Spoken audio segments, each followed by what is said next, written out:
മുഹമ്മദ് റിയാസ് എന്ന് പറഞ്ഞ ചെറുപ്പക്കാരൻ, അദ്ദേഹം കോഴിക്കോട് കേന്ദ്രമായിട്ട് ഏതാണ്ട് ഒരു അധോലോക സാമ്രാജ്യം തന്നെ കെട്ടിപ്പടുത്തിട്ടുണ്ട്.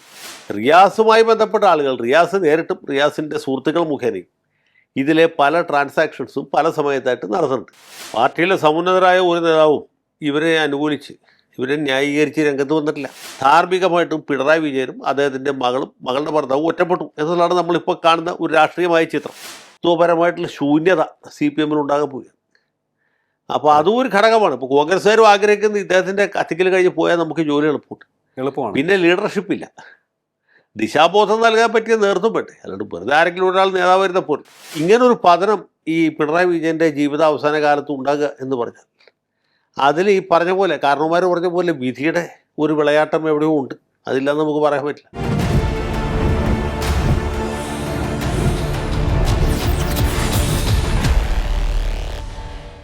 നമസ്കാരം. ടോക്കിംഗ് പോയിന്റ് വിത്ത് അഡ്വക്കേറ്റ് ജയശങ്കറിലേക്ക് ഏവർക്കും സ്വാഗതം. CPM എന്ന വിപ്ലവ പാർട്ടി കേരളത്തിൽ ഏറെ മാറ്റങ്ങൾ കൊണ്ടുവന്ന, ചരിത്രപരമായ നേട്ടങ്ങൾ സ്വന്തമാക്കിയ, മികച്ച ഭരണാധികാരികളെയും നേതാക്കളെയും സമ്മാനിച്ച പാർട്ടി ഇന്ന് എവിടെ എത്തി നിൽക്കുന്നു? കേരളത്തിൻ്റെ കഴിഞ്ഞ മുഖ്യമന്ത്രിയും ഇപ്പോഴത്തെ പ്രതിപക്ഷ നേതാവുമായ പിണറായി വിജയൻ്റെ മകൾ ഉൾപ്പെട്ട മാസപ്പടി കേസിൻ്റെ അന്വേഷണം, ഹവാല കേസ് ഉൾപ്പെടെയുള്ളവ ചാർത്തിയ അന്വേഷണവുമായി മുന്നോട്ട് പോവുകയാണ്. EDയുടെ പിടി മുറുക്കിക്കൊണ്ടിരിക്കുകയാണ്. ഒപ്പം തന്നെ വീണയുടെ ഭർത്താവും ഒപ്പം CPMൻ്റെ സംസ്ഥാന സെക്രട്ടേറിയറ്റ് അംഗവും മുൻ മന്ത്രിയുമായ PM മുഹമ്മദ് റിയാസും അന്വേഷണത്തിൻ്റെ റഡാറിലേക്ക് എത്തിയിരിക്കുകയാണ് എന്നുള്ളതാണ് ഏറ്റവും പുതിയ വർത്തമാനം. ഇത് CPMന് ഉത്തരം പറയാൻ സാധിക്കുന്നതിലും അപ്പുറത്തേക്കുള്ള പ്രതിസന്ധിയിലേക്കാണോ അവരെ കൊണ്ടുചെന്ന് എത്തിച്ചത്, അതോ രാഷ്ട്രീയ പ്രതികാരമാണോ? പരിശോധിക്കുകയാണെന്ന് നമ്മോടൊപ്പം ചേരുന്നു അഡ്വക്കേറ്റ് ജയശങ്കർ. നമസ്കാരം സർ, ടോക്കിംഗ് പോയിന്റിലേക്ക് സ്വാഗതം. നമസ്കാരം സർ, ഈ മാസപ്പടി കേസ് അന്വേഷണവുമായി ബന്ധപ്പെട്ട് ഇപ്പോൾ പുറത്തു വന്നുകൊണ്ടിരിക്കുന്ന വാർത്തകൾ CPMന് ഒട്ടും ശുഭകരമല്ലെന്ന് തോന്നുന്നു. എന്താണ് അങ്ങയുടെ നിരീക്ഷണം? അല്ലെ, കഴിഞ്ഞ 10 വർഷം നീണ്ട ഇടതുപക്ഷ ജനാധിപത്യ മുന്നണി സർക്കാർ നേരിട്ട വലിയ ധാർമ്മികവും രാഷ്ട്രീയവുമായിട്ടുള്ള പല പ്രതിസന്ധികളുണ്ട്. ഇപ്പോൾ 7 മനുഷ്യരെ മാവോയിസ്റ്റ് മുദ്ര ചാർത്തി വെടിവെച്ച് കൊന്ന പോലുള്ള സംഭവം, അതല്ലെങ്കിൽ ഈ നവകേരള യാത്ര പോലെയുള്ള കെട്ടുകാഴ്ചകൾ നടത്തിയതുമായി ബന്ധപ്പെട്ട വിവാദങ്ങൾ, അല്ലെങ്കിൽ അതിഭയാനകമായ സാമ്പത്തിക പ്രതിസന്ധി, ഇങ്ങനെ പല പ്രശ്നങ്ങളുണ്ടായിരുന്നു. ശബരിമല സ്വർണ്ണ കൊള്ള അടക്കമുള്ള കാര്യങ്ങൾ, ഇതൊക്കെ സർക്കാരിൻ്റെ പ്രതിച്ഛായയെ ബാധിച്ച കാര്യങ്ങളാണ്. ആ കൂട്ടത്തിൽ ഏറ്റവും പ്രധാനപ്പെട്ടതും പാർട്ടിക്കാർക്ക് ഒരു തരത്തിലും ന്യായീകരിക്കാനോ നീതീകരിക്കാനോ പറഞ്ഞു നിൽക്കാനോ പറ്റാത്ത ഒന്നായിരുന്നു മുഖ്യമന്ത്രിയുടെ മകൾ ഉൾപ്പെട്ട മാസപ്പടി കേസ്. ഈ കരിമണൽ കർത്ത എന്ന് പറഞ്ഞ വിവാദ വ്യവസായിയിൽ നിന്ന് പണം കൈപ്പറ്റാത്തവരായിട്ട് എറണാകുളം ജില്ലയിൽ ഒരു രാഷ്ട്രീയ നേതാവ് ഉണ്ടായിരുന്നില്ല. കേരള സംസ്ഥാനത്ത് തന്നെ കുറവായിരുന്നു. ലീഗിൻ്റെ നേതാക്കന്മാർ വാങ്ങിയിട്ടുണ്ട്, കോൺഗ്രസ്സുകാർ വാങ്ങിയിട്ടുണ്ട്, വലിയ വലിയ നേതാക്കൾ വാങ്ങിയിട്ടുണ്ട്, ഉമ്മൻചാണ്ടി ചെന്നിത്തലടക്കം വാങ്ങിയിട്ടുണ്ട്, CPIയുടെ നേതാക്കന്മാർ വാങ്ങിയിട്ടുണ്ട്, CPMൻ്റെ നേതാക്കന്മാർ വാങ്ങിയിട്ടുണ്ട്, BJPക്കാരും വാങ്ങിയിട്ടുണ്ട്. പണം വാങ്ങാത്തതായിട്ട് ഒരുപക്ഷെ VM സുധീരൻ ഉണ്ട്, പിന്നെ മാത്യു കുഴൽനാടനും ഉണ്ടാവും. കാരണം അദ്ദേഹം കുറച്ച് വൈകിട്ടാണ് കേരള രാഷ്ട്രീയത്തിൽ അദ്ദേഹത്തിൻ്റെ ഒരു എൻട്രി ഉണ്ടായത്, അതുകൊണ്ടാണ്. ബാക്കി എല്ലാവരും തന്നെ പണം വാങ്ങിയിട്ടുണ്ട്. പ്രധാനപ്പെട്ട മാധ്യമ സ്ഥാപനങ്ങൾ വാങ്ങിയിട്ടുണ്ട്, സമുദായ സംഘടനകൾ വാങ്ങിയിട്ടുണ്ട്, പലരും വാങ്ങിയിട്ടുണ്ട്. അപ്പോൾ പണം വാങ്ങിയെന്നുള്ളൊരു വിഷയമല്ല. പക്ഷേ ഇവിടെ സംഭവിച്ചു കഴിഞ്ഞാൽ ഈ സീരിയസ് ഫ്രോഡ് ഇൻവെസ്റ്റിഗേഷൻ ഓഫീസുകാർ നടത്തിയ പരിശോധനയിൽ മാസാമാസം പണം കൊടുത്തായിട്ട് കാണുന്നു. അത് മാസപ്പടി എന്ന് പറഞ്ഞാൽ അതുകൊണ്ടാണ്. ഒരു സംഖ്യ ബൾക്കായിട്ട് പിണറായി വിജയൻ കൊടുത്താൽ കുഴപ്പമില്ല, അദ്ദേഹം വാങ്ങിയതിന് രേഖയുണ്ട്, അദ്ദേഹം നിഷേധിച്ചിട്ടുമില്ല, നിഷേധിക്കാനും പറ്റില്ല. അത് പറഞ്ഞേക്കാം പാർട്ടിയുടെ ആവശ്യത്തിന് വാങ്ങിയതാണ്, അല്ലെങ്കിൽ കർത്താവിൻ്റെ നിന്ന് കൈവായ്പ വാങ്ങിയതാണെന്നൊക്കെ പറയും. ഇവിടെ അങ്ങനെയല്ലോ, മാസം പേയ്മെൻറ്റ് നടത്തിക്കൊണ്ടിരിക്കുകയാണ്. എക്സാലോജിക് എന്ന് പറഞ്ഞാൽ വീണയുടെ മാത്രം ഉടമസ്ഥയിലുള്ള ഒരു കമ്പനിക്ക് മാസം 3 ലക്ഷം രൂപ, വീണയ്ക്ക് വ്യക്തിപരമായിട്ട് 5 ലക്ഷം രൂപ. ഈ ആദ്യത്തേത് പോട്ടേന്ന് വയ്ക്കാം. രണ്ടാമത്തെ എന്ത് ന്യായീകരണമുള്ളത്? ഒരു കമ്പനിയുടെ ഉടമയ്ക്ക് 5 ലക്ഷം വീതം മാസം കൊടുത്തുകൊണ്ടിരിക്കും. അപ്പോൾ ഇത് വ്യക്തമായിട്ടും അഴിമതിയാണ്, അധാർമികമായിട്ടുള്ളൊരു പേയ്മെൻ്റ് ആണെന്നുള്ള കാര്യത്തിൽ ആർക്കും ഒരു സംശയമില്ല. അത് പാർട്ടിക്ക് നിഷേധിക്കാനും പറ്റിയില്ല, പാർട്ടി നേതാക്കന്മാർക്ക് നിഷേധിക്കാൻ പറ്റില്ല. ഈ വീണയുടെ കമ്പനി എന്ന് പറയുന്നത് ഒരു കടലാസ് കമ്പനിയാണ്. അതിൽ പ്രത്യേകിച്ച് സ്റ്റാഫോ അല്ലെങ്കിൽ മറ്റു തരത്തിലുള്ള ജോലിക്കാരോ സാങ്കേതിക വിദഗ്ധരാരുമില്ല, കൺസൾട്ടൻസി വാങ്ങുന്നു. ഇതേ സമയത്ത് തന്നെ ഇതേ CMRL എന്ന് പറഞ്ഞ കമ്പനി വേറൊരു സ്ഥാപനത്തിന് ഇതേ ജോലി കൊടുത്ത് അവരെ കൊണ്ട് ജോലി ചെയ്യും. അപ്പോൾ ജോലി ചെയ്യാനായിട്ട് ഒരു കമ്പനി, കൺസൾട്ടൻസിയുടെ ഫീസ് മാസം വാങ്ങാനായിട്ട് വേറൊരു കമ്പനിക്ക് കൊടുക്കുന്നത് കൂടാതെ കമ്പനി ഉടമയ്ക്ക് അതിനേക്കാൾ വലിയ സംഖ്യ കൊടുക്കുന്നു. അപ്പോൾ ഇതിൻ്റെ അകത്തുള്ള തട്ടിപ്പ് നിയമ ലംഘനമൊക്കെ വളരെ വ്യക്തമാണല്ലോ. അപ്പോൾ ഇത് പുറത്തു വരുന്നു, ഇത് മാധ്യമങ്ങളിൽ വാർത്തയാവുന്നു, അതിനെ ഒരു തരത്തിലും ന്യായീകരിക്കാൻ പറ്റാത്ത ഒരു സാഹചര്യത്തിലേക്ക് പോകുന്നു. ഇതാണ് ആദ്യഘട്ടത്തിൽ സംഭവിക്കുന്നത്. ഈ ഇടതുപക്ഷത്തിൻ്റെ പരാജയത്തിലേക്ക് നയിച്ച പ്രധാനപ്പെട്ട സംഭവങ്ങളിൽ ഒന്ന് പാർട്ടിക്കാർക്ക് തന്നെ ഇന്നുവരെ ബോധ്യമാകാത്ത എക്സാലോജിക്കിൻ്റെ ഇടപാടാണ്. 5, 3, 8 ലക്ഷം രൂപ മാസാമാസം മുഖ്യമന്ത്രിയുടെ മകൾക്കിടും എന്നുള്ള സംഭവം. അതിന് ഏതൊക്കെ തരത്തിലുള്ള ന്യായീകരണങ്ങൾ കൊടുത്താലും ആളുകൾക്ക് ബോധ്യം വരണം. ബോധ്യം വന്നിട്ടില്ല. ഇതിനെ ന്യായീകരിക്കാൻ ശ്രമിച്ച് പരാജയപ്പെട്ട രണ്ടുപേരും, ഒരാൾ AK ബാലനും മറ്റത് MV ഗോവിന്ദനുമാണ്. രണ്ടുപേരുടെയും വ്യാഖ്യാനങ്ങൾക്ക് ശേഷം ജനങ്ങൾക്ക് ഇതിലുള്ള സംശയം വർദ്ധിക്കുകയല്ലാതെ ഒട്ടും തന്നെ കുറഞ്ഞിട്ടില്ല എന്നുള്ളതാണ് വേറൊരു കാര്യം. അപ്പോൾ ഇങ്ങനെ ഒരു കാര്യം നടക്കുന്നു. പിന്നെ അടുത്ത ഘട്ടത്തിൽ നിയമത്തിൻ്റെ വഴിക്ക് പോകും എന്ന് പറയുന്നു. ഇദ്ദേഹം മുഖ്യമന്ത്രി അല്ലാതായതിനു ശേഷം, പ്രതിപക്ഷ നേതാവായതിനു ശേഷം വാടക വീട് റെഡി. അപ്പോൾ പാർട്ടിക്കാരെ ഇടപെടുത്തുന്നു, പാർട്ടിക്കാർ വന്ന് വലിയ സമരം നടത്തുന്നു, എൻഫോഴ്സ്മെൻറ്റ് ഉദ്യോഗസ്ഥരെ കയ്യേറ്റം ചെയ്യാൻ ശ്രമിക്കുന്നു, അവരുടെ വാഹനം തടയുന്നു, അതിൻ്റെ പേരിൽ ക്രിമിനൽ കേസാവുന്നു. കുറേ സഖാക്കൾ ജാമ്യം കിട്ടാതെ കുറച്ചധികം ദിവസം ജയിലിൽ കിടക്കും. ഏറ്റവും അവസാനം ഹൈക്കോടതിയിൽ നിന്ന് കർശനമായ വ്യവസ്ഥകളോട്ടാണ് ഈ പ്രതികൾക്ക് ജാമ്യം കിട്ടിയത്. അതിനുശേഷം പാർട്ടി നിലപാട് മാറ്റും. ഈ വക കാര്യങ്ങളൊന്നും പാർട്ടി ഇടപെടേണ്ടതില്ല. പിണറായി വിജയനെതിരായിട്ടുള്ള അദ്ദേഹത്തിൻ്റെ മകൾക്കെതിരായിട്ടാണ് അന്വേഷണം നടക്കുന്നത് എന്ന രീതിയിൽ പോകും. അത് കഴിഞ്ഞ് റെയ്ഡിൻ്റെ 2ാം ഘട്ടം ഉണ്ടാകുന്നു. ഇപ്പോൾ വീണ മാത്രമല്ല, എൻഫോഴ്സ്മെൻറ്റിൻ്റെ റഡാറിൽ വീണയുടെ ഭർത്താവും പാർട്ടിയുടെ സംസ്ഥാന സെക്രട്ടേറിയറ്റ് അംഗവും മുൻ മന്ത്രിയുമായിട്ടുള്ള മുഹമ്മദ് റിയാസ് കൂടി വരും. റിയാസിൻ്റെ വീട് ആദ്യഘട്ടത്തിൽ തന്നെ എൻഫോഴ്സ്മെൻറ്റ് റെയ്ഡ് ചെയ്തതാണ്. ഇപ്പോൾ അദ്ദേഹത്തിൻ്റെ സുഹൃത്തുക്കൾ, അദ്ദേഹത്തിൻ്റെ സന്തത സഹചാരികളായിട്ടുള്ള ആളുകളുടെ വീടുകൾ കൂടി റെയ്ഡ് ചെയ്യുന്നു, സ്ഥാപനങ്ങൾ കൂടി റെയ്ഡ് ചെയ്യുന്നു. അപ്പോൾ അങ്ങനൊരു സാഹചര്യത്തിൽ ഇതിൻ്റെ ഫോക്കസ് മാറുകയാണ്. ഇപ്പോൾ പിണറായി വിജയൻ മാത്രമല്ല, റിയാസും ഈ കൊടുക്കൽ വാങ്ങൽ പ്രക്രിയയുടെ ഭാഗമായിരുന്നു എന്നുള്ള കാര്യം ഇപ്പോൾ വ്യക്തമാകും. അപ്പോൾ കൂടുതൽ ന്യായീകരണങ്ങളുടെ സമയമാണ്. മുഹമ്മദ് റിയാസ് രംഗത്ത് വരുന്നു. ഇത് പരിശോധനയിൽ ഒന്നും കിട്ടിയിട്ടില്ല, വെറുതെ ഉണ്ടയില്ല വെടിയാണ് മാധ്യമങ്ങൾ പൊട്ടിക്കുന്നത് എന്ന് പറഞ്ഞ് തീരുമ്പോഴത്തേക്കും, പറഞ്ഞ് നാക്കെടുക്കുമ്പോഴത്തേക്കും എന്ത് സംഭവിക്കുന്നു? എൻഫോഴ്സ്മെൻറ്റുകാരുടെ പത്രക്കുറിപ്പ് വരും. ഇത് മാസപ്പടി മാത്രമല്ല, ഇതിനകത്ത് ഹവാല ഇടപാടുണ്ട്, വിദേശ നാണയ വിനിമയ ചട്ടത്തിൻ്റെ ലംഘനമുണ്ട്, ഇവിടെ നിന്ന് പണം വിദേശത്തേക്ക് കടത്തിയിരിക്കേണ്ടത് റിവേഴ്സ് ഹവാല എന്ന് പറഞ്ഞ പ്രക്രിയ കൂടി ഇതിൻ്റെ അത് നടന്നിട്ടുണ്ട് എന്ന് പറയും. അപ്പോൾ ഇത് എല്ലാം കൂടി ചേർത്ത് വായിക്കുമ്പോൾ പാർട്ടി വലിയ പ്രതിസന്ധിയിലാണ്. കാരണം പാർട്ടിയുടെ ഏറ്റവും വലിയ നേതാവ്, കേരളത്തിലെന്നല്ല ഇന്ത്യയിലെ തന്നെ കൊല്ലിനും കൊലക്കും അധികാരമുള്ള നേതാവാണ് പിണറായി വിജയൻ. കാര്യം അഖിലേന്ത്യാ സെക്രട്ടറിയുണ്ട്, MA ബേബിയുണ്ട്, പോളിറ്റ് ബ്യൂറോയിൽ വേറെ പല ദുരന്തന്മാരും ഉണ്ടെങ്കിൽ ഇവർക്കൊന്നും യാതൊരു വോയിസും ഇല്ല. CPM-നെ സംബന്ധിച്ചിടത്തോളം ഇപ്പോൾ അതിന് ഒരേ ഒരു മുതലാളിയേ ഉള്ളൂ, അത് പിണറായി വിജയൻ. ആ മുതലാളിയുടെ കുടുംബവും ഇങ്ങനെ വലിയ ഒരു പ്രതിസന്ധിയിൽ അകപ്പെട്ടിരിക്കുന്നു. ഒരു ഭാഗത്ത് ഇന്ത്യ ഗവൺമെൻറ്, മറുഭാഗത്ത് കേരള ഗവൺമെൻറ്, ഒരു ഭാഗത്ത് എൻഫോഴ്സ്മെൻറ്റ്, ഒരു ഭാഗത്ത് ഇൻകം ടാക്സ്, മറുഭാഗത്ത് വേണമെങ്കിൽ നാളെ CBI വരാം. ഈ നിലയിൽ നിൽക്കും. മാർക്സിസ്റ്റ് പാർട്ടിയുടെ ഒരു ഒറ്റ നേതാവ് പോലും ഇന്നേ ദിവസം വരെ, ഈ സമയം വരെ ഇവരെ പിന്തുണച്ച് രംഗത്ത് വന്നിട്ടില്ല. കാരണം അവർക്കും അറിയാം ഇതിൽ പിന്തുണക്കുന്നവരും അടുത്ത ഘട്ടത്തിൽ അപമാനിതനാകും, അപഹാസ്യനാകും എന്നുള്ള കാര്യം. അപ്പോൾ ആ രീതിയിലൊരു വലിയ ധാർമ്മികവും രാഷ്ട്രീയവുമായ പ്രതിസന്ധിയിലാണ് ഇപ്പോൾ CPM പെട്ടിരിക്കുന്നത്. പാർട്ടിക്ക് ആകെ ചെയ്യാവുന്ന കാര്യം ഇത് പിണറായി വിജയൻ്റെ കുടുംബകാര്യമാണ്, അല്ലെങ്കിൽ വീണയുമായിട്ട് ഞങ്ങൾക്ക് യാതൊരു ബന്ധമില്ല. അവർ അഴിമതി നടത്തിയിട്ടുണ്ടെങ്കിൽ അവരെ പോലീസ് പിടിക്കട്ടെ, ഉപ്പ് തന്നവൻ വെള്ളം കുടിക്കട്ടെ എന്ന നിലപാട് സ്വീകരിക്കലാണ്. വേറെ ഏത് നേതാവാണെങ്കിലും പാർട്ടി ഇതേ നിലപാട് സ്വീകരിക്കുമല്ലോ. അതെ, കോടിയേരി ബാലകൃഷ്ണൻ്റെ അനുഭവം നമുക്കറിയാം. അതെ അതെ കോടിയേരിയുടെ മകൻ്റെ കേസുണ്ടാക്കിയ മയക്കുമരുന്ന് കേസ് ബിനീഷ് കോടിയേരിയുടെ വ്യക്തിപരമായ വിഷയമാണ്. പാർട്ടി അതിന് ഒരു കാരണവശാലും പിന്തുണയ്ക്കുകയില്ല. അതുമായി ബന്ധപ്പെട്ട് ഉയർന്നു വരുന്ന വിഷയങ്ങൾക്ക് ഞങ്ങൾക്ക് അതിൽ താല്പര്യവുമില്ല എന്ന് പറഞ്ഞ് ഒഴിയുക ചെയ്ത്. എന്ന് മാത്രമല്ല, കോടിയേരി ബാലകൃഷ്ണനെ കൊണ്ട് പാർട്ടിയിൽ നിന്ന് കുറച്ചു കാലത്തേക്ക് ലീവ് എടുപ്പിച്ചു. 2021 തെരഞ്ഞെടുപ്പ് സമയത്ത് വിജയരാഘവന് ചുമതല കൊടുത്തു. കറക്റ്റ്. അപ്പോൾ ആ രീതിയിലൊക്കെയുള്ള മാറ്റങ്ങൾ നടത്താൻ അവർ നിർബന്ധിതരായി. ഇവിടെ അതൊന്നും സംഭവിക്കുന്നില്ല. ഇവിടെ പുത്രിയെ പരിത്യാഗവും ഉണ്ടാകുന്നില്ല, അഗ്നിപരീക്ഷ ഉണ്ടാകുന്നില്ല. അതിന് പകരം വെറുതെ ഫേസ്ബുക്കിൽ ഒരു പോസ്റ്റ് ഇടുകയാണ്. ഇതൊക്കെ കമ്മ്യൂണിസ്റ്റ് മാർക്സിസ്റ്റ് പാർട്ടിയെ ആക്ഷേപിക്കാനുള്ള കുൽസിത ശ്രമത്തിൻ്റെ ഭാഗമായിട്ടാണ് എന്ന് പറഞ്ഞാൽ അതൊക്കെ വിശ്വസിക്കുന്ന ആളുകൾ ഇന്നിപ്പോൾ പാർട്ടിയിൽ പോലുമില്ല. ഞാൻ നേരത്തെ പറഞ്ഞല്ലോ, ഈ മാസപ്പടി വിവാദം ഉണ്ടാക്കിയ തുടർ ചലനങ്ങൾ, അതാണ് ഈ കഴിഞ്ഞ നിയമസഭാ തെരഞ്ഞെടുപ്പിൽ വലിയ പരാജയത്തിലേക്ക് നയിച്ചത്. ഇപ്പോൾ CPM-ൻ്റെ ഏറ്റവും വലിയ കോട്ടകളിലൊന്നാണ് കോഴിക്കോട് ജില്ല. കണ്ണൂർ ജില്ലയേക്കാൾ വലുതാണ്. കണ്ണൂർ ജില്ലയിൽ കുടിയേറ്റ മേഖലകളിലെങ്കിലും മറ്റേ കോൺഗ്രസ്സുകാർക്ക് ജയിക്കാം പേരാവൂർ ഇരിക്കൂർ പോലുള്ള മണ്ഡലങ്ങൾ. പിന്നെ ലീഗുകാർക്ക് പ്രാമുഖ്യമുള്ള കണ്ണൂർ മണ്ഡലം, അതിനോട് ചേർന്ന് കിടക്കുന്ന മറ്റ് ചില മണ്ഡലങ്ങൾ അഴീക്കോട് പോലുള്ള മണ്ഡലങ്ങൾ, അവിടെയൊക്കെ മറ്റ് പാർട്ടികൾ ജയിക്കാറുണ്ട്. കൂത്തുപറമ്പിൽ ജനതാദൾ ജയിക്കും. പക്ഷെ അങ്ങനെയല്ല, കോഴിക്കോട് ജില്ലയെ സംബന്ധിച്ചിടത്തോളം ഒരുപക്ഷെ കൊടുവള്ളി ഒഴിച്ചാൽ വേറെ കോൺഗ്രസ്സുകാർ ജയിക്കുന്ന അല്ലെങ്കിൽ ലീഗുകാർ ജയിക്കുന്ന സീറ്റുകൾ കുറവാണ്. തിരുവമ്പാടിയിൽ ചിലപ്പോൾ ലീഗ് ജയിക്കും, അതുപോലെ കൊടുവള്ളിയിലും ചിലപ്പോൾ ലീഗ് ജയിക്കും. കോഴിക്കോട് സൗത്തിലും ലീഗിന് വേണമെങ്കിൽ ജയിക്കാം. ഇതൊക്കെ ഒഴിച്ചാൽ ബാക്കി മണ്ഡലങ്ങൾ മിക്കവാറും എല്ലാം തന്നെ CPM-കാരുടെ എന്താണ് വലിയ കോട്ടകളാണ്. ആ കോട്ടകളൊക്കെ തകരുന്നത് നമ്മൾ കണ്ടില്ലേ. എന്തുകൊണ്ടാണ് കുറ്റ്യാടിയിൽ തോറ്റത്, എന്തുകൊണ്ടാണ് കൊയിലാണ്ടിയിൽ തോറ്റത്, എന്തുകൊണ്ടാണ് നാദാപുരത്ത് തോറ്റത് എന്ന് ചോദിച്ചാൽ ഈ മാസപ്പടിയുമായി ബന്ധപ്പെട്ട വിവാദം അവിടെ വളരെ സജീവമായിട്ട് നിലനിൽക്കുന്നു.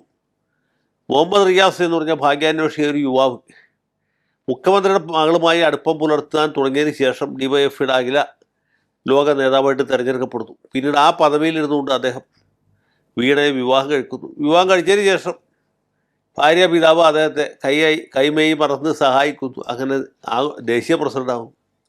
അങ്ങനെ കാര്യങ്ങളുമായിട്ട് മുന്നോട്ട് പോകും. അപ്പോൾ ഇത് അദ്ദേഹത്തിൻ്റെ ഒരു പെട്ടെന്നുള്ള വളർച്ച കാണുന്നവർക്കറിയാം, ഇത് അത്ര സ്വാഭാവികമായിട്ടൊരു വളർച്ചയല്ല. CPM-നെ സംബന്ധിച്ചിടത്തോളം ആദ്യമായിട്ട് ജയിക്കുന്ന ഒരു യുവ നേതാവിന് തീർച്ചയായിട്ടും പൊതുമരാമത്ത് പോലെ ഒരു പ്രധാനപ്പെട്ട സംഗതി കിട്ടുകയില്ല. അപ്പോൾ ഇവിടെ എന്തുകൊണ്ട് കിട്ടിയെന്ന് ചോദിച്ചാൽ അതിൻ്റെ ഉത്തരം വളരെ വ്യക്തമാണ്. ഇദ്ദേഹത്തിനുള്ള താല്പര്യമാണ്. ഈ മരുമകനെ പ്രീതിപ്പെടുത്തി കഴിഞ്ഞാൽ ഭാര്യാപിതാവിനെയും പ്രീതിപ്പെടുത്താം എന്ന തത്വമാണ് അവിടെ പ്രവർത്തിക്കുന്നത്. അതുമാത്രമല്ല, ഈ മുഹമ്മദ് റിയാസ് എന്ന് പറഞ്ഞ ചെറുപ്പക്കാരൻ, അദ്ദേഹം കോഴിക്കോട് കേന്ദ്രമായിട്ട് ഏതാണ്ട് ഒരു അധോലോക സാമ്രാജ്യം തന്നെ കെട്ടിപ്പടുത്തിട്ടുണ്ട്. അത് പല വിധത്തിലുള്ള നിയമവിരുദ്ധ പ്രവർത്തനങ്ങൾ, അനാശാസ്യമായ രീതിയിൽ പണം സമാഹരിക്കുക, ഇതൊക്കെ ചെയ്തുകൊണ്ടിരിക്കുകയാണ്. അതിനെക്കുറിച്ച് കൃത്യമായിട്ടുള്ള ധാരണ ബാക്കി 13 ജില്ലക്കാർക്കും ഇല്ലെങ്കിൽ കോഴിക്കോട് ജില്ലക്കാർക്കുണ്ട്. അതുകൊണ്ടാണ് പാർട്ടി സഖാക്കൾ വരെ വോട്ട് മാറ്റിച്ചത്. ആ ഒരു സംഗതി പാർലമെൻറ്റ് തെരഞ്ഞെടുപ്പിലുണ്ടായി. അതുകൊണ്ടാണ് സഖാവ് ഇളമരം കരിയും വലിയ വ്യത്യാസത്തിൽ തോറ്റുപോയത്. അതുകൊണ്ട് തന്നെയാണ് ഇപ്പോഴും കഴിഞ്ഞ നിയമസഭാ തെരഞ്ഞെടുപ്പിലും വലിയ തിരിച്ചടി LDF-നുണ്ടായത്. കാരണം ആളുകൾ കണ്ടുകൊണ്ടിരിക്കുകയല്ലേ കോഴിക്കോട് ജില്ലയിൽ നടക്കുന്ന ഈ പാർട്ടി സംഘടനാ തത്വങ്ങൾക്ക് വിരുദ്ധമായ പ്രവർത്തനങ്ങൾ. കോഴിക്കോട് ജില്ലയിലെ സാധാരണക്കാരായ പ്രവർത്തകർ, സാധാരണക്കാരായ സഖാക്കൾ കണ്ടെത്തി അത് തിരുത്താനും തിരുത്തിക്കാനുമുള്ള ഒരു പ്രക്രിയ ഇപ്പോൾ നടന്നുകൊണ്ടിരിക്കുകയാണ്. ആ സമയത്താണ് അവർക്ക് സഹായകരമായ രീതിയിലൊരു പുതിയ വിവാദം ഇതുമായിട്ട് ബന്ധപ്പെട്ട് ഉയർന്നു വന്നിട്ടുള്ളത്. സർ, ഈ വീണ വിജയന്റെ വിഷയം തുടക്കത്തിൽ CPM-ൽ നിന്നും ഒക്കെ തന്നെ എതിർപക്ഷത്തേക്ക് ശക്തമായി ED ഒക്കെ തന്നെ പ്രസ്താവനകളിലൂടെ ആക്രമിക്കുന്നത് കണ്ടു. അവരെ കായികമായി ഉദ്യോഗസ്ഥരെ ആക്രമിക്കുന്നത് കണ്ടു. പക്ഷെ പിന്നീട് അവിടെ ഒരു വീണ്ടും വിചാരമുണ്ടായി എന്നാണ് നമുക്ക് മനസ്സിലാക്കാൻ കഴിയുന്നത്. പിണറായി വിജയന്റെ മകളുടെ വിഷയം അവർ നോക്കിക്കോളും എന്നുള്ളൊരു നിലപാടിലേക്ക് പോകുന്നു എന്ന് അവരൊക്കെ തന്നെ പറയുന്നു. പക്ഷേ ഇപ്പോൾ മുഹമ്മദ് റിയാസ് കൂടി റഡാറിൽ വന്നതോടെ അവർക്ക് ഉത്തരം പറയേണ്ട ബാധ്യത സ്വാഭാവികമായി വന്നു ചേരുകയല്ലേ? എന്തായിരിക്കും CPM ഈ വിഷയത്തിൽ സ്വീകരിക്കുക എന്ന് ജനങ്ങൾ ഉറ്റുനോക്കുകയാണെന്ന് തോന്നുന്നു, അല്ലേ? അതെ, ആ രീതിയിലുള്ളൊരു ഡിഫൻസാണ് അവർ രണ്ടാമത് എടുത്തത്. അതായത് വീണ എന്ന് പറയുന്ന ഒരു സ്വകാര്യ വ്യക്തിയാണ്. പിണറായി വിജയൻ്റെ മകളാണെന്നുള്ള വേറെ കാര്യം. ഒരു സംരംഭകയാണ്, ഒരു സ്ഥാപനം നടത്തിയ വ്യക്തിയാണ്. അവരും CMR തമ്മിൽ എന്തെങ്കിലും വിഷയമുണ്ടെങ്കിൽ അവിടെ പരിഹരിക്കും. അവർ കേന്ദ്ര ഗവൺമെൻറ്റുമായിട്ട് അല്ലെങ്കിൽ എൻഫോഴ്സ്മെൻറ്റ് ചെയ്യാനായിട്ട് എന്തെങ്കിലും വിഷയമുണ്ടെങ്കിൽ അത് അവരുമായിട്ട് നിയമപരമായ രീതിയിൽ പരിഹരിക്കും. CPM എന്ന് പറഞ്ഞ പാർട്ടിയെ രാഷ്ട്രീയമായി ബാധിക്കുന്ന ഒരു വിവാദമല്ല എന്ന തത്വാധിഷ്ഠിത നിലപാടാണ് ഇടക്കാലത്ത് അവർ സ്വീകരിച്ചത്. പക്ഷേ മുഹമ്മദ് റിയാസ് കൂടി ഈ ചിത്രത്തിൽ വന്നുകൂടി വീണ്ടും പാർട്ടി പ്രതിരോധത്തിലായിരിക്കുകയാണ്. കാരണം പിണറായി വിജയൻ്റെ മകൾ മാത്രമല്ല, വീണ തൈക്കണ്ടിയിൽ എന്ന് പറയുന്നത് മുഹമ്മദ് റിയാസിൻ്റെ സഹധർമ്മിണി കൂടിയാണ്. മാത്രവുമല്ല, റിയാസ് നേരിട്ട് പിണറായിക്കെതിരെ നേരിട്ട് പങ്കെടുത്തതിന് കേസില്ല, അങ്ങനെ ആരോപണമില്ല. അദ്ദേഹം മുഖ്യമന്ത്രി ആയിരുന്നുകൊണ്ട് മകൾക്ക് ഈ സൗഭാഗ്യം കിട്ടിയെന്ന് മാത്രമേ. മറിച്ച് റിയാസുമായി ബന്ധപ്പെട്ട ആളുകൾ, റിയാസ് നേരിട്ടും റിയാസിൻ്റെ സുഹൃത്തുക്കൾ മുഖേനയും ഇതിലെ പല ട്രാൻസാക്ഷൻസും പല സമയത്തായിട്ട് നടത്തുന്നുണ്ട്. അതാണ് ഈ ചർച്ചാ വിഷയമായിട്ട് വന്നത്. അപ്പോൾ പാർട്ടിയെ സംബന്ധിച്ചിടത്തോളം അതിൻ്റെ പരമോന്നത നേതാവും സംസ്ഥാനത്തെ ഒരു പ്രധാനപ്പെട്ട നേതാവും ഒറ്റയടിക്ക് വലിയൊരു ട്രാപ്പിൽ പെട്ടുപോയിരിക്കുന്നു എന്നുള്ളതാണ് ഇതിൻ്റെ ഒരു സന്ദേശം. ഓക്കെ, അതുപോലെ അപ്പോൾ ചില കാര്യങ്ങൾ കൂട്ടി വായിക്കുകയാണെങ്കിൽ, ഈ ചർച്ചയിൽ അങ്ങ് തന്നെ പറഞ്ഞ കാര്യങ്ങൾ കൂട്ടി വായിക്കുകയാണ് എന്നുണ്ടെങ്കിൽ, ഒരു അധോലോകം കോഴിക്കോട് കേന്ദ്രീകരിച്ച് കെട്ടിപ്പടുക്കുന്നു മുഹമ്മദ് റിയാസ്. അതിനോടൊപ്പം തന്നെ കഴിഞ്ഞ കുറേ നാളുകളായി, വർഷങ്ങളായി പുറത്തു വന്നുകൊണ്ടിരിക്കുന്ന ഓരോ വാർത്തകൾ സ്വർണ്ണക്കടത്ത് ഉൾപ്പെടെയുള്ള കാര്യങ്ങളിലേക്ക് നോക്കുകയാണ് എന്നുണ്ടെങ്കിൽ മുഖ്യമന്ത്രി ആയിരുന്ന ഇപ്പോൾ പ്രതിപക്ഷ നേതാവായ പിണറായി വിജയന് ചുറ്റും ഒരു അധോലോകവും രൂപീകരിക്കപ്പെട്ടിരുന്നു നേരത്തെ തന്നെ എന്ന് സാധാരണക്കാർ സംശയിച്ചാൽ അവരെ കുറ്റം പറയാൻ സാധിക്കുമോ? അതിൽ ആരെയും കുറ്റം പറയാൻ പറ്റുകയില്ല. അങ്ങനെ മാത്രം ആളുകൾക്ക് ചിന്തിക്കാൻ പറ്റൂ. അല്ലെങ്കിൽ നമ്മൾ അത്ര സാധുക്കളോ നിഷ്കളങ്കരോ ചിന്താശക്തി ഇല്ലാത്തവരോ ആയിരിക്കണം. അങ്ങനെയൊന്നും അല്ലല്ലോ. ഇവിടെ രണ്ടും കൂട്ടിയാൽ 4 എന്ന് ആർക്കും വായിക്കാൻ പറ്റും. രാഷ്ട്രീയത്തിൽ നമ്മൾ രണ്ടും കൂട്ടിയാൽ ചിലപ്പോൾ 5 ആവും, ചിലപ്പോൾ 3 ആവും. പക്ഷേ കണക്കിൽ രണ്ടും കൂട്ടിയാൽ 4. ഇപ്പം രണ്ടും കൂട്ടിയാൽ 3 ആണെന്ന് വിചാരിക്കാം. എങ്കിൽ പോലും ഈ പാപഭാരത്തിൽ നിന്ന് പാർട്ടിക്ക് ഒഴിയാൻ പറ്റുകയില്ല. കാരണം പാർട്ടിയുടെ പരമോന്നത നേതാവാണ് പെട്ടിരിക്കുന്നത്. അദ്ദേഹത്തിൻ്റെ മകളാണ് ഇതിലെ കഥാനായിക. അവരുടെ ഭർത്താവാണ് ഒരു പ്രധാനപ്പെട്ട സഹനടൻ. അപ്പോൾ 3 പേരും കൂടി ചേർന്നിട്ടുള്ള ഒരു കറക്ക് കമ്പനി ആയിരുന്നു എന്നുള്ള കാര്യം ഉറപ്പായി. മാത്രമല്ല കോഴിക്കോട്ടെ എന്തുകൊണ്ട് ഇത്ര വലിയ തിരിച്ചടിയെന്ന് വെച്ചാൽ കോഴിക്കോട്ടെ ജനങ്ങളെ സംബന്ധിച്ചിടത്തോളം അത് നിത്യജീവിതമായിട്ട് ബന്ധപ്പെട്ട കാര്യമാണ്. അവർക്കറിയാം. നമ്മുടെ നാട്ടുമ്പുറത്ത് അല്ലെങ്കിൽ നമ്മുടെ ഉൾനാടൻ പട്ടണത്തിൽ ഒരാൾ വളരെ പെട്ടെന്ന് സമ്പന്നനാകുകയാണെങ്കിൽ ആളുകൾ അന്വേഷിക്കില്ല ഇത് എങ്ങനെ പെട്ടെന്ന് സമ്പന്നനായി. ശരിയാണ്. അപ്പോഴാണ് പറയുന്നത് ഇദ്ദേഹത്തെ മുഖ്യമന്ത്രിയുടെ മകളെ കല്യാണം കഴിക്കാൻ പോകുന്നത് എന്ന് പറയുന്നത്. കുറച്ച് ദിവസം കഴിയുമ്പോൾ കല്യാണം കഴിക്കും. അങ്ങനെ ഈ ചെറുപ്പക്കാരന് പുതിയ ഒരു ജീവിതം വീട് കിട്ടുന്നു. അത് ആ ഒരു കിട്ടിയ ജീവിതം ഒന്നുകൂടി എന്താണ് ഉല്ലാസകരമാക്കാനാണ് പുതിയ ശ്രമങ്ങൾ നടത്തിക്കൊണ്ടിരിക്കുന്നത്. അല്ല സാർ, ഇപ്പോൾ ഈ ഫെമ പ്രകാരം പ്രത്യേക കേസ് രജിസ്റ്റർ ചെയ്യും ED എന്നാണ് കേൾക്കുന്നത് ഈ ഒരു വിഷയത്തിൽ. അത് ഓക്കെ, നമുക്കിപ്പോൾ നോക്കുമ്പോൾ ഒന്നിന് പുറകെ ഒന്നായി കേസുകൾ വരുന്നു. ഇതൊക്കെ ചിലരൊക്കെ ചോദിക്കും, അല്ലെങ്കിൽ CPM ഉള്ളവർ തന്നെ പറയുന്നത് ഇത് ED ഉപയോഗിച്ചുള്ള ഭീകരവാദമാണിത് എന്നാണ് അവർ പറയുന്നത്. CPM പറയുന്നത്, റിയാസ് പറഞ്ഞത്. ഇതിനെ അത്തരത്തിൽ അങ്ങ് തള്ളിക്കളയാൻ സാധിക്കില്ല എന്ന് അങ്ങയുടെ വാക്കുകളിൽ നിന്ന് തന്നെ നമുക്ക് വ്യക്തമാവുകയും ചെയ്യുന്നുണ്ട്. ഇപ്പോൾ ഈ ഫെമ പ്രകാരം കേസ് വരികയാണ്, CBI കൂടി അന്വേഷണ രംഗത്തേക്ക് വരികയാണ് എന്നുണ്ടെങ്കിൽ നിയമപരമായി ഈ വിഷയം കൂടുതൽ എത്രത്തോളം പ്രതിരോധത്തിലാക്കും പിണറായി കുടുംബത്തെ? അല്ല, അവരിപ്പോൾ തന്നെ പ്രതിരോധത്തിലാണ്. ഞാൻ നേരത്തെ പറഞ്ഞല്ലോ, ആ പാർട്ടിയിലെ സമുന്നതരായ ഒരു നേതാവും ഇവരെ അനുകൂലിച്ച് ഇവരെ ന്യായീകരിച്ച് രംഗത്ത് വന്നിട്ടില്ല. ലാവ്ലിൻ കേസുണ്ടായപ്പോൾ ഇങ്ങനെ ആയിരുന്നല്ലോ പാർട്ടി പ്രതികരിച്ച്. അതെ, അത് പാർട്ടിയുടെ സാധാരണ രീതിയിൽ വെച്ചാൽ അഴിമതിയിൽ പെട്ടുപോകുന്ന ആളുകളെ സംരക്ഷിക്കാതിരിക്കുക, അവരുടെ വിധിക്ക് വിട്ടുകൊടുക്കുക എന്നുള്ളതാണ്. കീഴ്ഘടകങ്ങളിലാണെങ്കിലും മേൽഘടകങ്ങളിലാണെങ്കിലും ഒക്കെ അതാണ് പതിവ്. ഇവിടെ അത് സംഭവിച്ചിട്ടില്ല. ഇനിയും ന്യായീകരിച്ചാൽ കൂടുതൽ വഷളാവും എന്നുള്ള കാര്യം പാർട്ടിക്കാർക്ക് അറിയാം. അതുകൊണ്ടാണ് MA ബേബി തൊട്ട് താഴോട്ട് ബ്രാഞ്ച് സെക്രട്ടറി വരെയുള്ള ആളുകളൊക്കെ മൗനം പാലിക്കുന്നത്. പിന്നെ വേറൊരു കാര്യമുണ്ട്, ഈ പാർട്ടിക്കകത്ത് തന്നെ ഇദ്ദേഹത്തിൻ്റെ പതനം ആഗ്രഹിക്കുന്ന ഒരുപാട് ആളുകളുണ്ട്. പാർട്ടിയെ ഇന്ന് കാണുന്ന നിലയിലേക്ക് എത്തിച്ചത് ഇദ്ദേഹമാണ്. അദ്ദേഹവും മരുമകനും ചേർന്ന ഒരു സിൻഡിക്കേറ്റാണ് എന്നൊരു ധാരണ ജനങ്ങളുടെ ഇടയിലുണ്ട്, പാർട്ടിക്കാരുടെ ഇടയിലുണ്ട്, പാർട്ടി നേതാക്കന്മാരുടെ ഇടയിലുണ്ട്. ഇവർ രണ്ടുപേരും ഒന്ന് പോയി കിട്ടിയാൽ നമുക്ക് പാർട്ടിയെ വീണ്ടെടുക്കാം, പാർട്ടിയെ പഴയ ഒരു നിലയിലേക്ക് കൊണ്ടുപോകാം എന്ന് വിചാരിക്കുന്നവരുണ്ട്.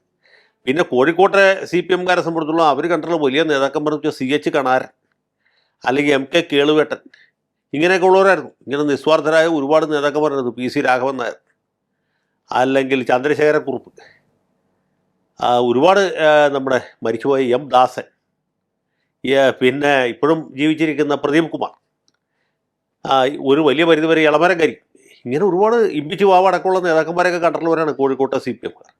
അവിടെയാണ് ഇതുപോലെ ഒരു ഭാഗ്യാന്വേഷിയായ ചെറുപ്പക്കാരൻ അന്ന് മുഖ്യമന്ത്രിയായിരുന്ന ആളുടെ മകളെ കല്യാണം കഴിച്ചു എന്ന ഒറ്റ കാരണത്താൽ വലിയ പ്രതാപശാലിയായിട്ട് മാറുകയും കോഴിക്കോട് പാർട്ടി DC അദ്ദേഹത്തിൻ്റെ കാൽക്കീഴിലാവുകയും പാർട്ടി സെക്രട്ടറിയെ അദ്ദേഹം തീരുമാനിക്കുകയും പിന്നെ വയനാട് ജില്ലയിലേക്ക് കൂടി അദ്ദേഹത്തിൻ്റെ സ്വാധീനം വ്യാപിപ്പിക്കുകയും കോഴിക്കോട് കേന്ദ്രമായിട്ടൊരു വലിയ ഒരു സിൻഡിക്കേറ്റ്, അത് സാമ്പത്തിക ശക്തികളും അതിൻ്റെ അകത്തുണ്ട്, പാർട്ടിയിലെ ചില ഇതുപോലെ ഭാഗ്യാന്വേഷികളായ നേതാക്കന്മാരുണ്ട്, ഇവരെയൊക്കെ ചേർത്ത് ഒരു അധോലോകം പോലൊരു സാധനം ഉണ്ടാക്കും, രാഷ്ട്രീയ അധോലോകം.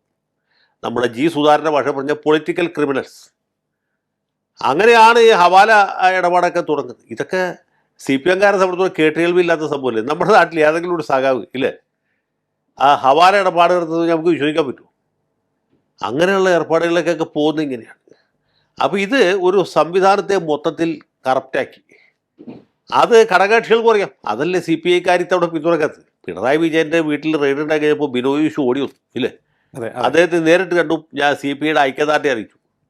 ഇപ്പോൾ ബിനോയ് വിശ്വം ഇന്നലെ എന്താ പറഞ്ഞത്, കഴിഞ്ഞ ദിവസം എന്താ പറഞ്ഞത്? അദ്ദേഹം പറഞ്ഞത് ബിസിനസ് വേറെ, രാഷ്ട്രീയം വേറെ. ഇടതുപക്ഷ രാഷ്ട്രീയം ഒന്ന്, ഈ കറക്ക് കമ്പനി മറ്റൊന്ന് എന്നുള്ളതാണ്. കറക്ക് കമ്പനി നടത്തുന്ന ആളുകളെ CPIക്ക് പിന്തുണക്കാൻ പറ്റില്ല, ഒരു ഘടകകക്ഷിക്ക് പിന്തുണക്കാൻ പറ്റില്ല, CPMൽ തന്നെ മറ്റു നേതാക്കന്മാർക്ക് പിന്തുണക്കാൻ പറ്റിയില്ല. അപ്പോൾ രാഷ്ട്രീയമായിട്ടും ധാർമ്മികമായിട്ടും പിണറായി വിജയനും അദ്ദേഹത്തിൻ്റെ മകളുടെ ഭർത്താവും ഒറ്റപ്പെട്ടു എന്നുള്ളതാണ് നമ്മളിപ്പോൾ കാണുന്ന ഒരു രാഷ്ട്രീയമായ ചിത്രം. ഓക്കെ, ഈ പാർട്ടിയുടെ മുതലാളി ആയതുകൊണ്ട് തന്നെ താഴെത്തട്ടിലുള്ളവർക്കും അതിനോടൊപ്പം തന്നെ തൊട്ട് താഴെ നിൽക്കുന്നവർക്കും ഒക്കെ തന്നെ എന്ത് ചെയ്യണം, എന്ത് പറയണം, എതിർക്കാനാണെങ്കിൽ പോലും അതിലുള്ള ത്രാണിയില്ലാത്ത അവസ്ഥ, അല്ലെങ്കിൽ ധൈര്യമില്ലാത്ത അവസ്ഥ, നട്ടലില്ലാത്ത അവസ്ഥ, അതിലേക്ക് പോയിരിക്കുകയാണോ CPM-ന്റെ രണ്ടാം നിര നേതാക്കൾ, അല്ലെങ്കിൽ സാൻസ് പിണറായി ഒഴികെയുള്ള നേതാക്കൾ? അവർക്ക് ഇനി എത്ര നാൾ ഇങ്ങനെ മൗനം പാലിക്കാൻ സാധിക്കും? ഇത് ഇത്രയും ശക്തമായ ഒരു നേട്ടം കേരളത്തിൽ ഉണ്ടാക്കിയ പാർട്ടിയാണ്. അതൊരു വലിയ വിഷയമാണ്. പക്ഷേ പാർട്ടി ഇപ്പോഴും കോഴിക്കോട്ട് അടുത്ത ദിവസം എന്തോ ഒരു വലിയ ന്യായീകരണ സമ്മേളനം നടത്താൻ പോകുന്നു എന്നാണ് പറഞ്ഞത്. അതിനും വളരെ തണുത്ത ഒരു റെസ്പോൺസാണ് ഇതുവരെ ഉണ്ടായിട്ടില്ല. ഇനി പാർട്ടിക്കാർ യോഗം വിളിച്ച ആളുകൾ കേൾക്കാൻ പോകും, ഒന്നുമില്ല മാധ്യമ പ്രവർത്തകരെങ്കിലും കേൾക്കാൻ പോകും. അതിനപ്പുറത്തേക്ക് ഈ ന്യായീകരണ സമ്മേളനത്തിന് വിശദീകരണ സമ്മേളനം അവർ പറഞ്ഞു. വിശദീകരണ സമ്മേളനത്തിന് എന്ത് ചലനം സൃഷ്ടിക്കാൻ കഴിയും? ഒന്നും ചെയ്യാൻ പറ്റുകയില്ല. ഇവർ കൂടുതൽ ന്യായീകരിച്ച് കൂടുതൽ വഷളാവും. കാരണം എന്താ സംഭവിക്കുന്നത് എന്നുള്ളതിനെക്കുറിച്ച് കൃത്യമായിട്ട് അപ്പോഴപ്പോൾ എൻഫോഴ്സ്മെൻറ്റുകാർ പത്രക്കുറിപ്പ് ഇറക്കിക്കൊണ്ടിരിക്കുകയാണ്.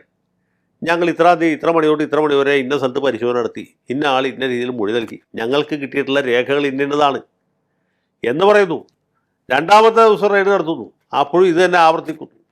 ഇതിനൊക്കെ വസ്തുതാപരമായിട്ട് ഖണ്ഡിക്കാൻ കഴിയാതെ വെറുതെ കേന്ദ്രം ഇടതുപക്ഷ പ്രസ്ഥാനത്തെ തകർക്കാൻ ശ്രമിക്കുന്നു, മാർക്സിസ്റ്റ് പാർട്ടിയെ വേട്ടയാടുന്നു. പിണറായി സഖാവിൻ്റെ സൽപ്പേര് തകർക്കാൻ, അദ്ദേഹത്തിൻ്റെ പ്രതിച്ഛായ കളങ്കിതമാക്കാനുള്ള ശ്രമം എന്നൊക്കെ പറഞ്ഞാൽ പറയുന്നതിന് കുഴപ്പമൊന്നുമില്ല, കേൾക്കുന്നവർ ചിരിക്കും എന്ന് മാത്രമേ ഉള്ളൂ. അപ്പോൾ അതുകൊണ്ടാണ് ബാക്കി സഖാക്കളൊക്കെ ഇന്നല്ലെങ്കിൽ നാളെ പിണറായി വീഴും, ഇത് പോയേ തീരൂ, അത് ഒരു ദിവസം നേരത്തെ പോകണമെങ്കിൽ പോട്ടെ എന്ന് വിചാരിച്ച് ഇവരൊക്കെ മൗനം പാലിക്കും. എല്ലാവരും ആഗ്രഹിക്കുന്ന അദ്ദേഹത്തിൻ്റെ പതനമാണ്. അദ്ദേഹം ഇനിയെങ്കിലും, വയസ്സും കുറേ ആയല്ലോ, ഈ പ്രായത്തിൽ വിശ്രമിക്കട്ടെ എന്ന് വിചാരിക്കുന്നവരുണ്ട്. അതല്ല, 30 നാൾ വെള്ളം കുടിക്കട്ടെ എന്ന് ഒരു പ്രതികാര ബുദ്ധിയോട് ചിന്തിക്കുന്നവരുമുണ്ട്. രണ്ടായാലും ഇദ്ദേഹം തുടരണം എന്ന് ആഗ്രഹിക്കുന്നവർ പാർട്ടിക്കകത്ത് ആരും തന്നെയില്ല, ഒരാളുമില്ല. ഒരുപക്ഷെ വീണയുടെ ഭർത്താവ് റിയാസും ആഗ്രഹിക്കുന്നുണ്ടാവും, വേറെ ആരും ആഗ്രഹിക്കുന്നില്ല. അപ്പോൾ അദ്ദേഹത്തിൻ്റെ പതനമാണ് പാർട്ടിക്കാരടക്കം ആഗ്രഹിക്കുന്നത്. അതിനുള്ള സമയമായി. ഇനിയിപ്പോൾ അദ്ദേഹം എത്ര ദിവസം ഈ സ്ഥാനത്ത് കടിച്ചു തൂങ്ങിക്കിടക്കും എന്ന് മാത്രമേ നമുക്ക് സംശയൂ. സർ, മറ്റൊരു വിഷയം, നമുക്ക് ചില മെസ്സേജസിലൂടെ ചിലരൊക്കെ തന്നെ ചോദിക്കുന്നൊരു ചോദ്യമുണ്ട്. ഈ ഒരു വാർത്ത വന്നതിന് ശേഷം ഇതിൽ നിങ്ങൾ നോക്കിക്കോളൂ, ഇനിയിപ്പോൾ ED അല്ല CBI അല്ല ആര് വന്ന് അന്വേഷിച്ചാലും പിണറായി വിജയനും കൂട്ടർക്കും ഒന്നും സംഭവിക്കാൻ പോകുന്നില്ല. സാധാരണക്കാർക്ക് എന്തെങ്കിലുമൊക്കെ അന്വേഷണം വന്നു കഴിഞ്ഞാൽ അവരെ ജയിലിലടയ്ക്കും. പക്ഷേ പിണറായിയെ പോലെ വലിയ ആൾക്കാർക്ക് എതിരെ അന്വേഷണം വന്നാൽ എവിടെ ശിക്ഷിക്കപ്പെടാനാണ്? അതുകൂടാതെ തന്നെ പിണറായിക്കും BJP-യിലെ ചില നേതാക്കൾക്ക്, ഉന്നത നേതാക്കൾ തമ്മിലുള്ള തിരശ്ശീലയ്ക്ക് പിന്നിലെ ബന്ധം സംബന്ധിച്ചുള്ള കാര്യങ്ങളൊക്കെ പുറത്തു വന്നതാണ്. അതിൻ്റെ ഫലമായിട്ടാണല്ലോ ലാവ്ലിൻ കേസ് ഇങ്ങനെ ഒരു പരമ്പര പോലെ നീട്ടിവെച്ചുകൊണ്ടിരിക്കുന്നത്. ഈ വിഷയവും അങ്ങനെ തന്നെ ആയിരിക്കും എന്നൊക്കെയാണ് ചിലർ പറയുന്നത്. ഈ കാര്യത്തിൽ എന്താണ് അങ്ങേക്ക് തോന്നുന്നത്? അതിൽ കുറച്ച് സത്യം ഉണ്ടാകാൻ സാധ്യതയുണ്ട്. പക്ഷേ അത് മാത്രമല്ല സത്യം. ഇപ്പം കേന്ദ്രം അദ്ദേഹം അധികാരത്തിൽ ഇരുന്നിടത്തോളം കാലം പിണറായി വിജയൻ ഒരു തരത്തിൽ ഡിസ്റ്റർബ് ചെയ്തില്ലോ. ഈ എൻഫോഴ്സ്മെൻറ്റുകാരും ഇൻകം ടാക്സ് വകുപ്പുകാരും SFIO ഒക്കെ അന്നും ഉണ്ടായിരുന്നു. അതെ. പക്ഷേ ശക്തമായ നടപടി എടുത്തില്ല. ഒരിക്കൽ അദ്ദേഹം മുഖ്യമന്ത്രി സ്ഥാനത്ത് നിന്ന് താഴെ ഇറങ്ങിയ ശേഷം ഉടനെ തന്നെ അവർ ആഞ്ഞടിക്കുകയും ചെയ്തു. അപ്പോൾ ഇതിന് സൂക്ഷ്മമായൊരു രാഷ്ട്രീയമുണ്ട്. കാരണം അന്ന് മുഖ്യമന്ത്രിയായിരുന്ന പിണറായി വിജയനെ കൊണ്ട് ഇവർക്ക് പല കാര്യങ്ങളും നേടിയെടുക്കാനുണ്ട്, കേന്ദ്രം ഭരിക്കുന്ന BJPക്ക്. ഇപ്പോൾ അദ്ദേഹം അവരെ സംബന്ധിച്ചിടത്തോളം കറിവേപ്പില പോലെയായി. ഇപ്പോൾ പുള്ളിയെ എന്ത് ചെയ്താലും കുഴപ്പമില്ല. മാത്രവുമല്ല, ഇദ്ദേഹം പാർട്ടി ദുർബലമായി നിൽക്കുകയും ഇദ്ദേഹം ക്ഷീണിതരായിരിക്കുകയും ചെയ്യുന്ന സമയത്ത് ആഞ്ഞടിക്കുകയാണെങ്കിൽ ഇനി ഒരു തിരിച്ചുവരവില്ലാത്ത രീതിയിൽ പിണറായി വിജയൻ എന്ന് പറഞ്ഞ നേതാവ്, മാത്രമല്ല അദ്ദേഹത്തിൻ്റെ പ്രായാധിക്യവും ഒരു വിഷയമാണ്. അതെ, അനാരോഗ്യവും പ്രായാധിക്യവും ഒക്കെ ഉണ്ട്. അപ്പോൾ അദ്ദേഹം രംഗത്ത് നിന്ന് നിഷ്ക്രമിക്കും, അതോടൊപ്പം മരുമോനും ആ വഴിക്ക് പോകും. അപ്പോൾ ആ സമയത്ത് BJPക്ക് കുറച്ചുകൂടി മെച്ചപ്പെട്ടൊരു അവസ്ഥയിലേക്ക് വരാൻ കഴിയാമെന്നൊരു ആഗ്രഹ ചിന്ത അവർക്കുണ്ടായേക്കാം എന്നെനിക്ക് തോന്നുന്നു. ഓക്കെ. അതുപോലൊരു ആഗ്രഹം കോൺഗ്രസ്സുകാർക്കുണ്ട്. ഇദ്ദേഹം അരങ്ങൊഴിഞ്ഞ് പോവുകയാണെങ്കിൽ പാർട്ടിക്ക് ദാരിദ്ര്യം ഉണ്ടാകും. കാരണം നേതാക്കന്മാരില്ലാത്തതുകൊണ്ടല്ല, ഒരുമാതിരിപ്പെട്ട നേതാക്കന്മാരെയൊക്കെ പുള്ളി നേരത്തെ തന്നെ ക്ലിയർ ഫില്ലിങ് നടത്തി പറഞ്ഞു. അതാണൊരു പ്രശ്നം. ഐസക്, ബേബി, സുധാകരൻ, ബാലൻ, ഇങ്ങനെ രണ്ടാം തരം മൂന്നാം തരം നേതൃത്വം ഉണ്ടായിരുന്നില്ല. അവരൊക്കെ എവിടെ പോയി? അത് ശരിയാണ് സർ, അവരൊക്കെ പറഞ്ഞു വിട്ടല്ലോ. ഇപ്പോൾ പിണറായി വിജയൻ കഴിഞ്ഞാൽ പിന്നെ പുത്തലത്ത് ദിനേശൻ, സ്വരാജ്, പിന്നെ റിയാസ്, ഇങ്ങനെയുള്ള ആളുകളല്ലേ ഉള്ളൂ. ഇടയ്ക്കുള്ള നേതാക്കന്മാരൊക്കെ അവിടെ പോയി. എന്തുമാത്രം നേതാക്കന്മാരുടെ ഈ പാർട്ടിക്ക്? അവരൊക്കെ എവിടെ? അവരൊക്കെ ഇദ്ദേഹം രാഷ്ട്രീയമായിട്ട് ഇല്ലായ്മ ചെയ്തു. അതാണ് പാർട്ടി അഭിമുഖീകരിക്കുന്ന ഒരു പ്രശ്നം. പിണറായിക്ക് ശേഷം ആര് എന്നുള്ളൊരു വലിയ ചോദ്യമാണ്. അവിടെയാണ് പ്രശ്നം കിടക്കുന്നത്. പിണറായിക്ക് ശേഷം കഴിഞ്ഞ സർക്കാരിലാണെങ്കിൽ പോലും നമുക്ക് രാജീവ്, ബാലഗോപാൽ, അതല്ലെങ്കിൽ നമ്മുടെ പല ആളുകളുണ്ടായിരുന്നു. അവരൊന്നും ഇപ്പം ഇല്ലല്ലോ. അതെ. അവരൊക്കെ മിക്കവാറൊക്കെ അപ്രസക്തരായി. വാസവൻ, ഇങ്ങനെയുള്ള ആളുകൾക്കൊന്നും ഇപ്പോൾ പഴയ പോലെ റെലവൻസ് ഇല്ല. കടകംപള്ളി സുരേന്ദ്രൻ, അതൊക്കെ പോയി. ഇപ്പം ശരിക്കും പറഞ്ഞാൽ പിണറായി വിജയൻ കഴിഞ്ഞാൽ പുത്തലത്ത് ദിനേശനാണ്. അത് കഴിഞ്ഞാൽ മുഹമ്മദ് റിയാസ് കഴിഞ്ഞാൽ സ്വരാജ്, ഇങ്ങനെയുള്ള ആളുകളേ ഉള്ളൂ. അപ്പോൾ ഒരു വലിയ ഒരു നേതൃത്വപരമായിട്ടുള്ള ശൂന്യത CPM ഉണ്ടാകാൻ പോവുകയാണ്. അപ്പോൾ അതും ഒരു ഘടകമാണ്. ഇപ്പോൾ കോൺഗ്രസ്സുകാരും ആഗ്രഹിക്കുന്ന ഇദ്ദേഹത്തിൻ്റെ കത്തിക്കൽ കഴിഞ്ഞ് പോയാൽ നമുക്ക് ജോലി എളുപ്പമാണ്. പിന്നെ ലീഡർഷിപ്പില്ല, ദിശാബോധം നൽകാൻ പറ്റിയ നേതൃത്വം വേണ്ടേ, അല്ലാണ്ട് വെറുതെ ആരെങ്കിലും ഒരാൾ നേതാവ് വരുന്ന പോലും. അവിടെയാണ് പ്രശ്നം. അവിടെയാണ് പ്രശ്നം സാർ. യഥാർത്ഥ പ്രശ്നം അവിടെയാണ് കിടക്കുന്നത്. അതായത് ഇനിയിപ്പോൾ CPM ഒന്ന് പുനരുജ്ജീവിപ്പിച്ച് അതിനെ കൊണ്ടുവരണമെന്നുണ്ടെങ്കിൽ തന്നെ പിണറായി വിജയൻ തകർത്ത് വിട്ട നേതാക്കളെ എഴുന്നേൽപ്പിച്ച് കൊണ്ടുവരേണ്ടി വരും. ഇപ്പോഴത്തെ നേതൃനിരയെ കൊണ്ട് എത്രത്തോളം അത് സാധ്യമാകുമെന്ന് കണ്ടു തന്നെ അറിയേണ്ട ഒരു വിഷയമാണെന്ന് തോന്നുന്നു, അല്ലേ? അതെ, അതാണ് പാർട്ടി നേരിടുന്ന, രാഷ്ട്രീയമായിട്ട് ഇടതുപക്ഷ പ്രസ്ഥാനം നേരിടുന്ന ഒരു വലിയ പ്രതിസന്ധി എന്ന് പറയുന്നത്. ഓക്കെ. അപ്പോൾ ആ പ്രതിസന്ധിയാണ് പാർട്ടി ഒരു രാഷ്ട്രീയമായ രീതിയിൽ അഭിസംബോധന ചെയ്യേണ്ടത്, അതിൻ്റെ ഒരു പരിഹാരം കണ്ടുപിടിക്കേണ്ടത്. അല്ലെങ്കിൽ പിണറായിക്ക് ശേഷം ഇന്നയാളായിരിക്കും നേതാവ് എന്ന കാര്യത്തെക്കുറിച്ച് ഒരു വ്യക്തത ഉണ്ടാകേണ്ട സമയം അതിക്രമിച്ചിരിക്കുകയാണ്. അപ്പോൾ എന്തായാലും ഇപ്പോഴത്തെ എപ്പിസോഡുകൾ രാഷ്ട്രീയമായും നിയമപരമായും CPM-നെ വല്ലാണ്ട് അങ്ങ് തകർത്തിരിക്കുകയാണെന്ന് ചുരുക്കി പറയാം, അല്ലേ? നിയമപരമായിട്ടും രാഷ്ട്രീയമായിട്ടും അതിനേക്കാൾ ഉപരി ധാർമ്മികമായിട്ടും. കോൺഗ്രസ്സുകാരോ ലീഗുകാരോ ആണ്, അല്ലെങ്കിൽ BJP-കാരാണ് ഇതുപോലത്തെ അഴിമതി നടത്തിയത്, തട്ടിപ്പ് നടത്തിയത്, സ്വന്തം ഭാര്യയുടെ മക്കളുടെയൊക്കെ പേരിൽ സമ്പാദ്യം ഉണ്ടാക്കി വെച്ചാൽ ആർക്കും ഒരു അത്ഭുതം തോന്നില്ല. അവരുടെ ട്രാക്ക് റെക്കോർഡ് അതാണ്. അവരങ്ങനെ ചെയ്തില്ലെങ്കിലേ അത്ഭുതത്തിന് അവകാശവും. പക്ഷെ മറിച്ച് ഇവിടെ സംഭവിക്കുന്നത് CPM ആണ്, പാവങ്ങളുടെ പാർട്ടി. AKGയുടെ EMS-ൻ്റെയും കൃഷ്ണപിള്ളയുടെയും പാർട്ടി, കേളുവേട്ടൻ്റെയും കണാരൻ്റെയും പാർട്ടി, അല്ലെങ്കിൽ ഗുരുദാസിൻ്റെ പാർട്ടി. 5 കൊല്ലം എക്സൈസ് മന്ത്രി ഇരുന്നിട്ട് 5 പൈസ അഴിമതി നടത്താത്ത ഗുരുദാസിനെ പോലുള്ള ആൾ, അല്ലെങ്കിൽ G. സുധാകരൻ ഉണ്ടായിരുന്ന പാർട്ടി. അങ്ങനെയല്ലേ? സർവോപരി VS-ൻ്റെ പാർട്ടി. VS-ൻ്റെ പാർട്ടി, അതെ, അഴിമതിക്കാർക്കെതിരെ കുരിശുദ്ധം നടത്തിയ VS-ൻ്റെ പാർട്ടി. പിണറായിയും കൂട്ടരും വരിഞ്ഞു മുറുക്കി കെട്ടാൻ ശ്രമിച്ച VS-ൻ്റെ പാർട്ടി. അതെ അതെ. സത്യത്തിൽ VS ഇപ്പോൾ നമുക്ക്, ഞാൻ ഭൗതികവാദിയാണ്, മരിച്ചുപോയ ആളുടെ ആത്മാവുണ്ടെന്ന് ഞാൻ വിചാരിക്കുന്നില്ല. പക്ഷെ ആത്മാവ് ഉണ്ടെങ്കിൽ സത്യത്തിൽ VS ഇത് കേട്ട് ഇരിക്കുന്നുണ്ടാവും. കാരണം എന്താ വെച്ചാൽ എന്തൊക്കെയായിരുന്നു ഇവിടെ നടന്നത് അത് നമുക്കറിയാം. ഇദ്ദേഹത്തിൻ്റെ കയ്യിലിരിപ്പ് ഇതാണ്, ഇവിടെ സംഭവിക്കുന്ന ഇതാണ്, സംഭവിക്കാൻ പോകുന്ന ഇതാണെന്നൊക്കെ. പക്ഷെ ഇങ്ങനൊരു പതനം ഈ പിണറായി വിജയൻ്റെ ജീവിതാവസാന കാലത്ത് ഉണ്ടാകുക എന്ന് പറഞ്ഞാൽ അതിൽ ഈ പറഞ്ഞ പോലെ, കാരണവന്മാർ പറഞ്ഞ പോലെ വിധിയുടെ ഒരു വിളയാട്ടം എവിടെയോ ഉണ്ട്, അതില്ലാന്ന് നമുക്ക് പറയാൻ പറ്റില്ല. അതാണ് നമുക്ക് ഈ ചർച്ച അവസാനിപ്പിക്കുമ്പോൾ പറഞ്ഞു വെക്കാൻ സാധിക്കുന്നത്. CPM-നെ ഏത് ഗർത്തത്തിലേക്കാണ് തള്ളിവിട്ടിരിക്കുന്നത് ഇപ്പോഴത്തെ നേതാവ് എന്നുള്ളതാണ്. EMS-ൻ്റെ, അതുപോലെ തന്നെ AKGയെ പോലെയുള്ള പി കൃഷ്ണപിള്ളയെ പോലെയുള്ള VS-നെ പോലെയുള്ള PK ഗുരുദാസനെ പോലെയുള്ള ഉജ്ജ്വലരായ സത്യസന്ധരായ പോരാളികളായിട്ടുള്ള നേതാക്കൾ പടുത്തുയർത്തിയ പ്രസ്ഥാനത്തെ തകർത്തെറിഞ്ഞ കുറേയേറെ അഴിമതികൾ, കെടുകാര്യസ്ഥതകൾ, തന്നിഷ്ടം തൻ്റെ ഇടം, അങ്ങനെ കുറേയേറെ പറഞ്ഞാൽ അവസാനിക്കാത്ത പര്യായ വാക്കുകളുടെയൊക്കെ തന്നെ പിൻബലത്തിൽ ഏറി മുന്നോട്ട് പോയി. ഇപ്പോൾ ഒരു തിരിച്ചുവരവില്ലാത്ത, അല്ലെങ്കിൽ അതിന് സാധ്യമാണോ എന്ന് സംശയം തോന്നിക്കുന്ന വിധത്തിലുള്ള അവസ്ഥയിലേക്ക് എത്തി നിൽക്കുകയാണ് സാധാരണക്കാർ. ഇന്നിപ്പോൾ CPM നേതാക്കൾ കാര്യഗൗരവത്തോടെ ഒരു കാര്യം പറഞ്ഞാലോ സത്യസന്ധമായ വിമർശനം ഉന്നയിച്ചാലോ അതൊന്നും തന്നെ ജനങ്ങൾ ഉൾക്കൊള്ളാൻ തയ്യാറാകാത്ത വിധത്തിൽ അവർ അധപ്പതിച്ചിരിക്കുകയാണ്. അത്രയേറെ വില പോയ അവസ്ഥയിലേക്ക് അവർ വീണിരിക്കുന്നു. അതിന് ഉത്തരവാദി വിജയനാണോ എന്നുള്ളൊരു ചർച്ച അവിടെ അവർക്കുള്ളിൽ ശക്തമായി നടക്കേണ്ടിയിരിക്കുന്നു. അതിനുള്ള തിരുത്തൽ നടപടികളും അവർ നടത്തേണ്ടിയിരിക്കുന്നു. ഇല്ല എങ്കിൽ നേരത്തെ പറഞ്ഞതുപോലെ തിരിച്ചു വരവ് സ്വാഹ, അത് അവിടെ നിൽക്കട്ടെ. മറ്റൊന്ന്, മാസപ്പടി കേസിൻ്റെ അന്വേഷണം ഇപ്പോൾ CPM-നെ വല്ലാത്തൊരു ഗർത്തത്തിലേക്ക്, അല്ലെങ്കിൽ വല്ലാത്തൊരു പ്രതിസന്ധിയിലേക്ക് കൊണ്ടുചെന്ന് എത്തിച്ചിരിക്കുകയാണ്. വളരെയധികം നന്ദി സാർ, ഇത്രയും സമയം ടോക്കിംഗ് പോയിന്റുമായി സംസാരിച്ചത്. ടോക്കിംഗ് പോയിന്റിൻ്റെ ഈ അധ്യായം ഇവിടെ പൂർണ്ണമാകുന്നു. അടുത്ത എപ്പിസോഡ് കാണാം. നമസ്കാരം.